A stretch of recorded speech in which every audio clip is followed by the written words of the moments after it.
Was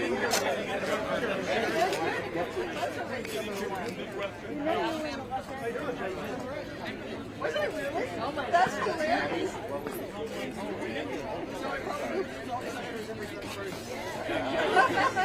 Who was the only one who got us all? Hello. I know. Gotta see if it's close.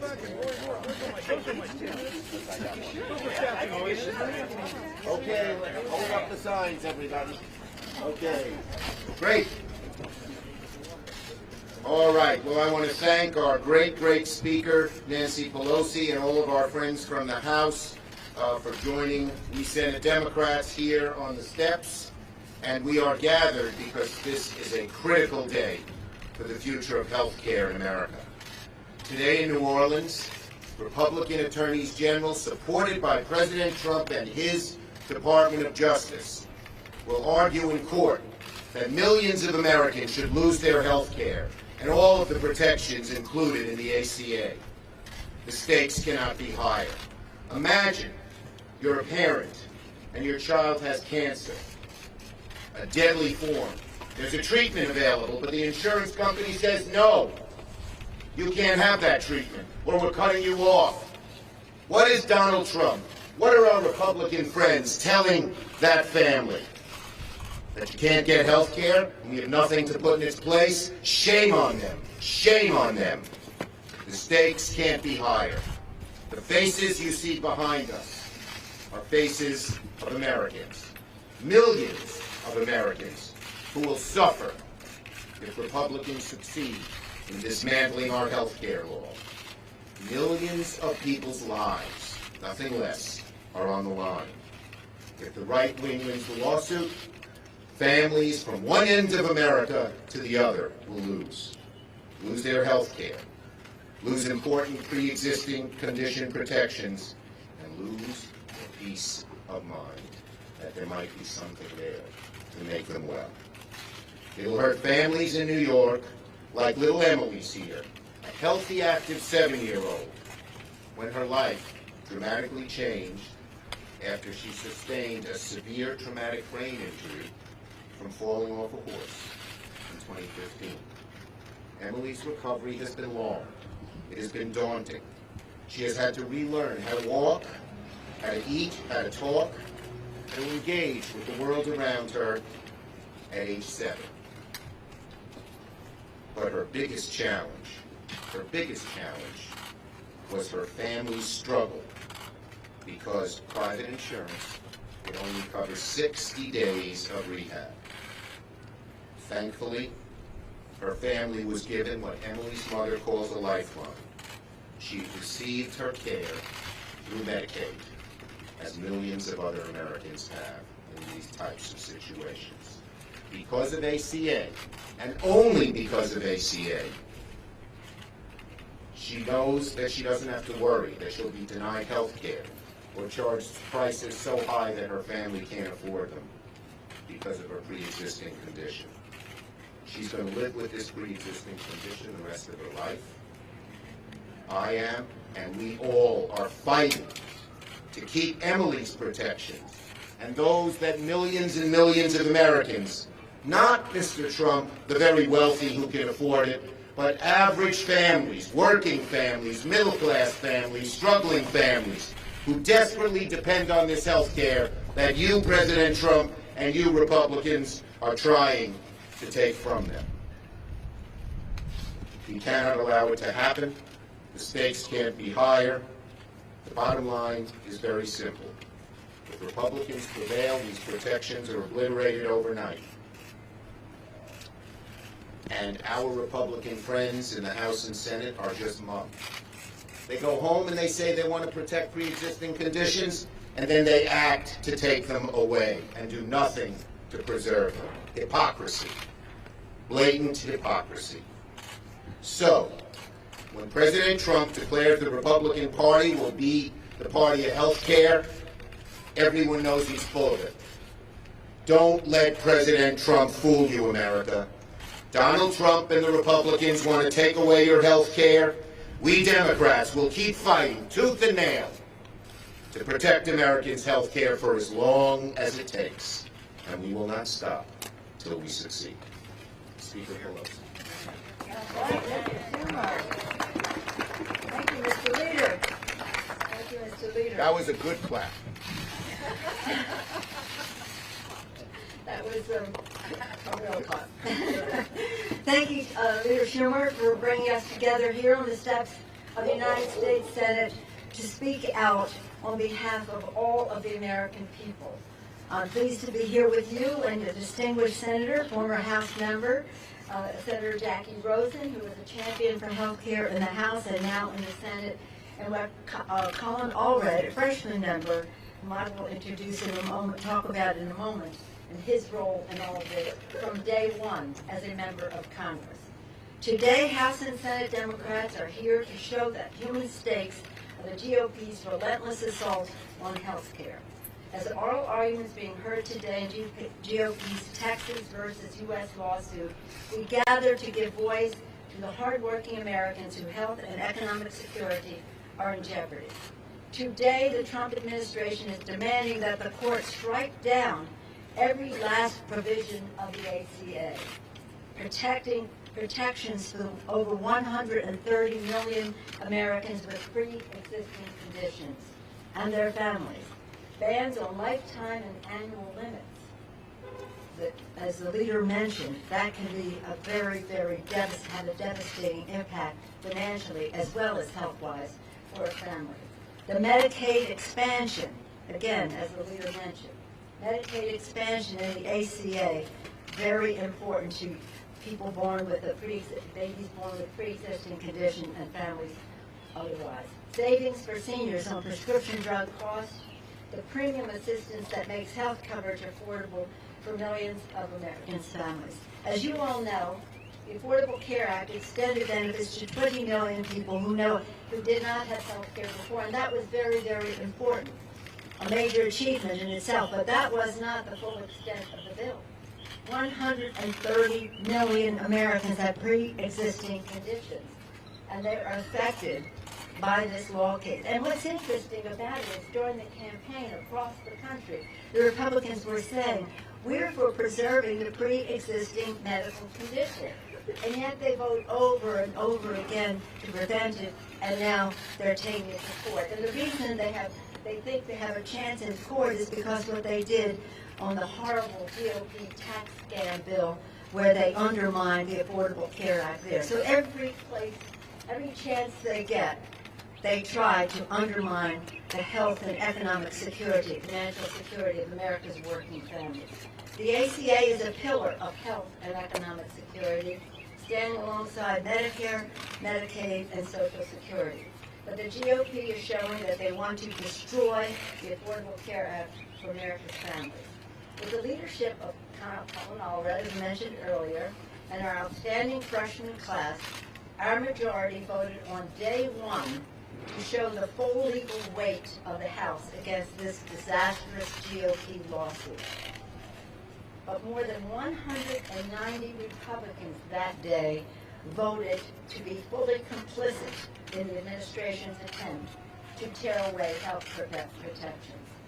Families across the nation have called on Congress to protect our care, and House Democrats are fighting for them. And may I pay tribute to the mobilization on the outside.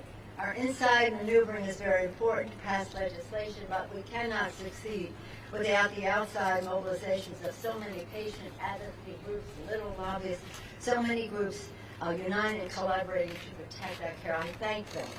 I thank them for their leadership and their success. Democrats will continue to fight for the people to lower health care costs and the cost of prescription drugs and to protect people with pre-existing conditions. I want to call to your attention, and I'm so proud that so many colleagues in the House and Senate are here with their examples. We all have so many to choose from because there are so many examples in our constituency. I am here with Jonah Cohen. He's my constituent in San Francisco. Jonah is 11 years old and will be entering into the 6th grade this fall. On April 11, 2017, his life dramatically changed when he was diagnosed with type 1 diabetes. It's been a hard adjustment, especially as he has a phobia of shots. But he is trying to continue to live a normal life.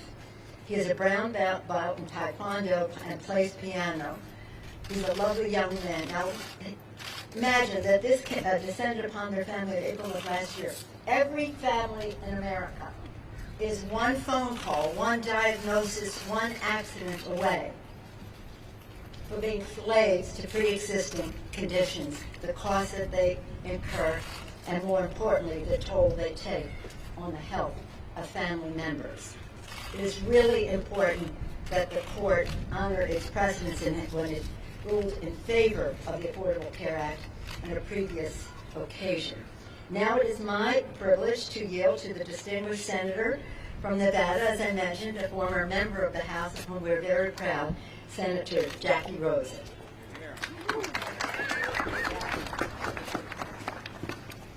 Thank you, Madam Speaker. Leader Schumer, thank you all for being here today. I want to point out to you my picture. This is Elsie. She's 8 years old. She loves to read. She loves to play outside, and right after Elsie was born, she was diagnosed with cystic fibrosis, a life-threatening genetic disease that affects thousands of people across the United States. This debilitating disease makes it incredibly difficult for Elsie and thousands of other Americans to do something just as simple as breathing. And what's even more tragic is that more than half the patients with cystic fibrosis don't live to be the age of 30. It takes a lot to treat CF. Elsie takes over 100 pills a week to treat her disease, aid her digestion, maintain her nutrition levels, and that doesn't even take into account medication and medical equipment she needs to keep breathing. This is Elsie's routine when she's healthy. When she's sick with another illness or infection, the treatments are more difficult, more painful, more expensive. However, Elsie is fortunate that she has a loving and dedicated family that continue to fight for Elsie's health. And that's why we're here today. That's what we all must do for Elsie and for countless others. Millions of people living with pre-existing conditions like Elsie are at risk of losing affordable, quality care if the ACA is struck down. And no child, no adult for that matter, should be deprived of basic health coverage they depend on to stay alive. Elsie and her family, they refuse to give up. And they're the reason that we are not giving up either. We must fight to give Elsie and her family that breath of fresh air she struggles to take every moment of every day. We must fight for the 20 million people at risk of losing their coverage if this ACA is repealed. Millions of people depend on us. They sent us here to protect their health care. That's what I'm doing. That's what we're doing. Thank you.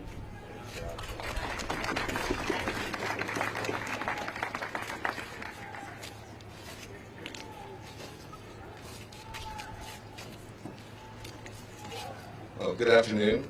Thank you, Speaker Pelosi, Leader Schumer, and Senator Rosen for leading the charge in this fight. It's an honor to be here fighting alongside you for Americans' health care. We are here today because of a cynical, partisan attack on our health care, the health care of hardworking Americans in our federal courts. The reality is this administration's careless lawsuit will rip away care for millions. That's why on my first day in Congress, I introduced a resolution that put the United States House of Representatives on the side of the people to protect our health care. And I was honored to be joined in that fight by many of my colleagues who are here today. My home state of Texas has the highest uninsured rate in the country. And in my home of Dallas County, 1 in 5 people don't have health insurance. If this attack succeeds, this lawsuit will send us spiraling backwards and harm hundreds of thousands of Texans. The fight to protect pre-existing conditions is personal to me. My mother is a breast cancer survivor. My wife Allie and I just celebrated the birth of our son, who's 5 months old. Those are both pre-existing conditions. I've told this story many times, but 2 years ago, on the day the House voted to repeal the Affordable Care Act, I met Natalie, a young mother who was spending her final weeks fighting cancer to advocate to protect the Affordable Care Act, and with it, the vital protections for people with pre-existing conditions like hers. Natalie was fighting so future mothers like her would be able to know their children, so that they wouldn't have to worry about getting the coverage and the care that they need. Sadly, we lost Natalie last year. But stories like hers are all too common. Stories like the Rose family from Rowlett. I met Rob Rose at the Rowlett Veterans Resource Center opening, and he wrote into my office to share his story after the president decided to attack the Affordable Care Act in federal court. Rob used to work in sales, but when his company downsized, they let him go. Rob ultimately decided to retire early, but he wasn't yet eligible for Medicare. Because of the Affordable Care Act, he was able to find a plan that worked for him during this transition period in his life. He is now on Medicare, but his wife, Debbie, is still on an individual market plan. Though her premiums are too high, Rob told us that this plan gives them peace of mind as Debbie waits until she is eligible for Medicare next year. He wrote to me, "It's very important to provide older Americans that are not yet Medicare eligible with a way to buy insurance that actually works. This is an example of why we can't go backwards. We must work together to lower the cost of health care for American families, like the Roses. I urge this administration, my colleagues in the House and the Senate, to end this partisan attack on our health care and to work with us to protect protections for people with pre-existing conditions and to make sure that every American family gets the care that they need. The American people are counting on us to get things done. That's why they sent us here. We have to stop this sabotage, this infighting. It's hurting the American people. It's hurting families like the Roses. And we are so much better than this. Thank you so much." And for everyone you've heard about, the 4 families, there are scores back here and millions in America. We're all going to hold up our signs so you can see them. It's they that it's all about.